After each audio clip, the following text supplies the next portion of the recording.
mencari akan mursyid yang memimpin kita melalui zikir yang khususiah, yang ada sanad dan adab dia kepada Rasulullah sampai mesti menjadi kewajipan, walaupun dia terbesar daripada ulama. 4, 5, 6 mazhab dia. Tafsir Quran, Sunan Sita, hadis Quran semua dia hafal. Tapi rohani dia kan duduk di mana kalau dia tak main-main ni? Dia baru duduk nafsul lawamah tu dalam Ihya. Setinggi-tinggi ibadat, peringkat nafsu dia baru lawamah. Lawamah apa? Mencela maksiat. Kalau berceramah tu kan macam nak putus tali mic. Balik rumah kan dia bangun tidur pukul 6 baru bangun.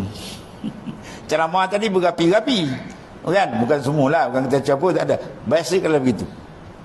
Menandakan apa? Qalbi dia bukan dengan Tuhan tu. Dia bawa makam syariat.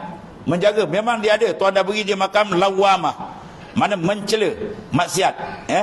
Tapi dia belum istiqamah, belum mutmainnah. Dia bila belum mutmainnah, qalbi dia tidak berapa mesra lagi dengan Tuhan. Belum berapa rindu betul dengan Tuhannya. Maka ketiga itu dia buat ibadat, tengoklah. Orang buat ibadat dengan rindu tak rindu, macam itulah buat kerja dengan sungguh, ada tarikan dengan tak ada tarikan.